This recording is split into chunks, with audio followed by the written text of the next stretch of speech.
Hey everyone, welcome to a new episode of Coffee and Compliance. My name is Ashley and I am the host of this podcast. Thank you so much for tuning in this week. I am so excited for this week's episode because this is right after Valentine's Day weekend and I love love. I love Valentine's Day. And so for this episode, I wanted to do something a little bit different. You know, around this time of the year, we always talk about love languages, specifically in relationships. But nobody talks about them at work, where we spend most of our lives. People leave jobs for the same reasons that they leave relationships. They don't feel valued. And that is exactly what we're talking about today: workplace love languages. Now, I know some of you might be thinking, love languages at work. Ashley, that sounds a little corporate. Maybe sounds a little bit cringe even. And honestly, it can be when it's performative.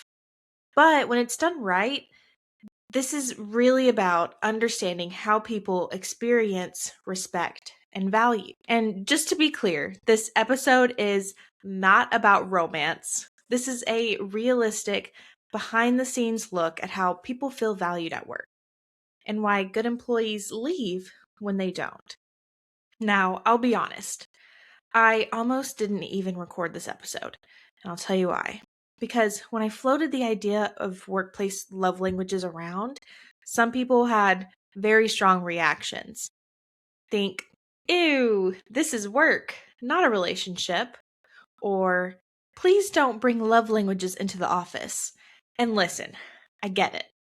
For a long time, work was expected to be purely transactional. You do your job, you get your paycheck, end of story.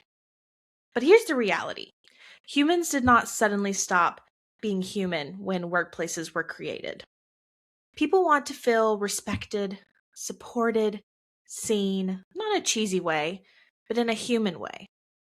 And when that's missing, engagement drops, burnout rises, and eventually people leave. But before we jump into this week's episode, I want to talk about coffee of the day. Today's not a coffee. Today is a dirty poppy soda from HTO. I needed a little treat this morning. It's Valentine's Day. I was like, we're going to treat ourselves, go get something a little fun. I've already had a cup of coffee this morning, so it's just a poppy probiotic soda with a splash of whole milk, cherry, lime, and coconut, I think. And it's so delicious. So, something a little bit different for the podcast today. Thanks for tuning in again. So, grab your coffee, your matcha, your tea, or just whatever you're sipping on right now, and let's get into this week's episode.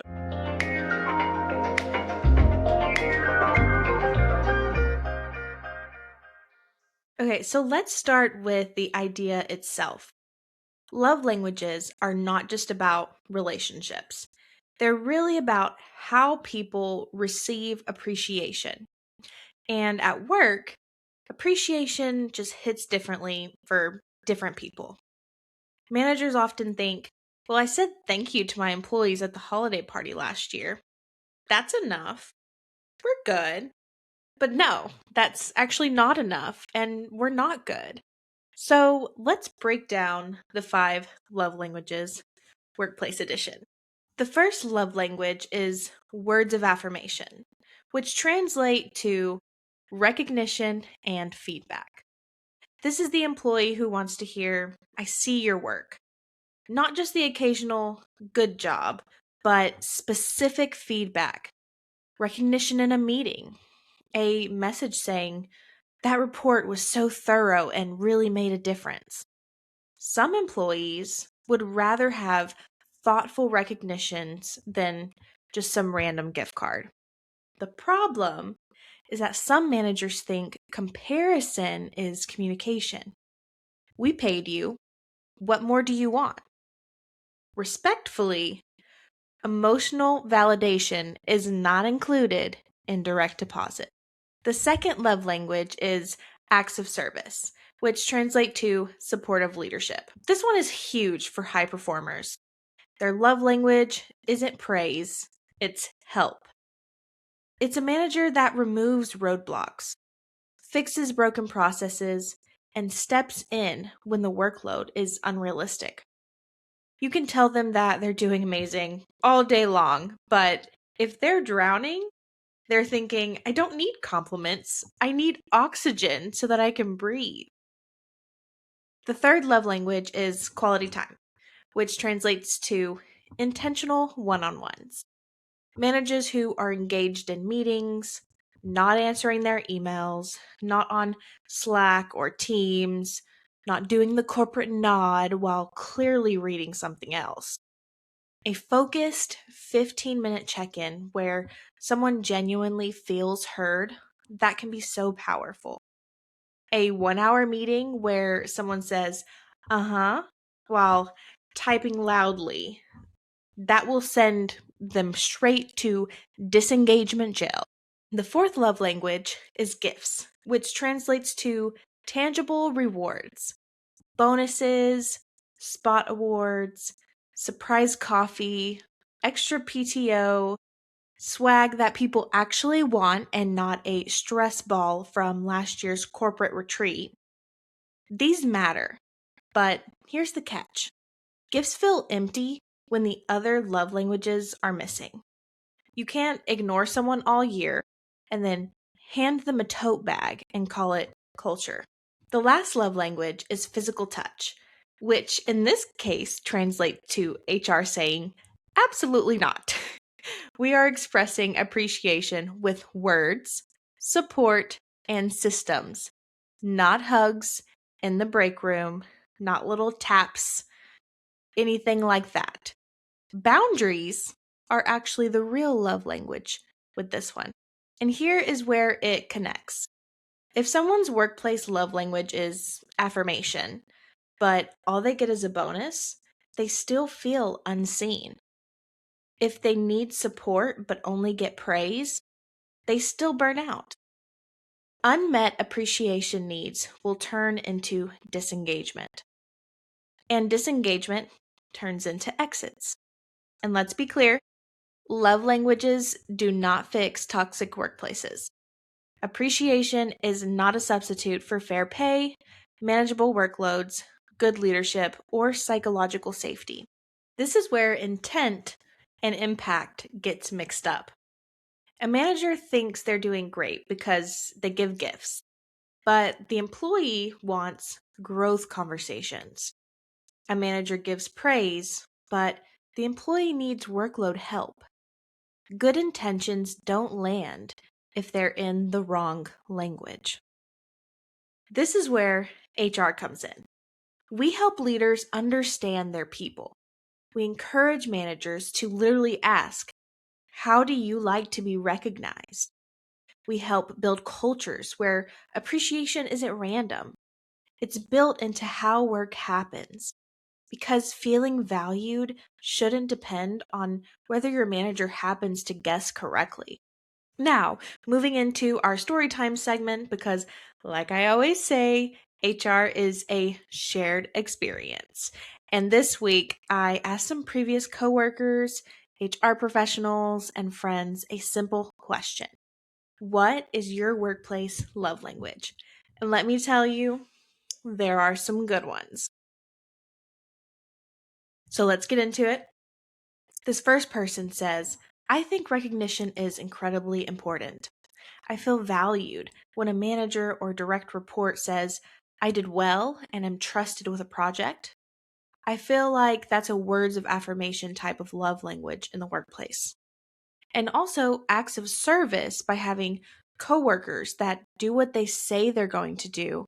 It's like a respect for time and also makes the environment more efficient by making sure you're doing what you're supposed to do.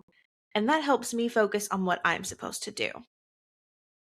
Another person said that their workplace love language is 3 different things: words of affirmation, recognizing for the good instead of only picking at the bad, gift giving, thoughtful gestures to show appreciation or rewards for big milestones, and acts of service. Support that feels proactive, not reactive, and also help and support without having to ask. And then this last person says that their workplace love language is respecting boundaries. And they said, I think that's a love language within itself. When people respect your time and work and are not acting entitled to your time.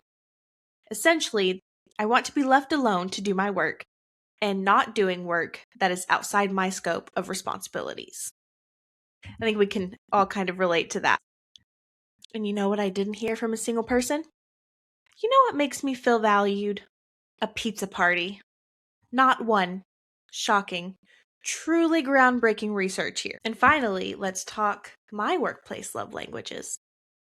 My workplace love language is honest, consistent feedback, not just praise, but real guidance on what I'm doing well and where I can grow.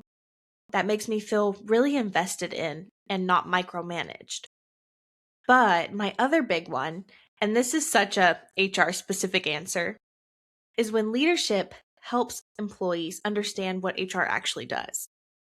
When managers communicate how HR advocates for employees, supports them behind the scenes, and fights for fairness, that means a lot to me because HR can easily fall into that space where people think HR does nothing or HR is always the problem. So when leaders help show the full picture, that HR is there to support, guide, and protect both the people and the organization, I feel valued. It makes me feel like the work we do isn't invisible. At the end of the day, appreciation is not about grand gestures. It's about consistency. People don't need workplaces to be perfect, but they do need them to be intentional. In closing, at the end of the day, people don't leave workplaces where they genuinely feel valued. They leave when they feel invisible.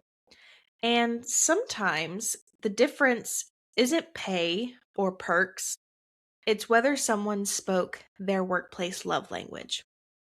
So thanks for hanging out with me today. This was a little bit of a shorter episode, a little bit different, but I really hope everyone had a lovely Valentine's weekend. New episodes of Coffee and Compliance drop every Monday at 8 a.m. Central, wherever you listen to your podcast. And until next time, keep your coffee warm and your workplace compliant.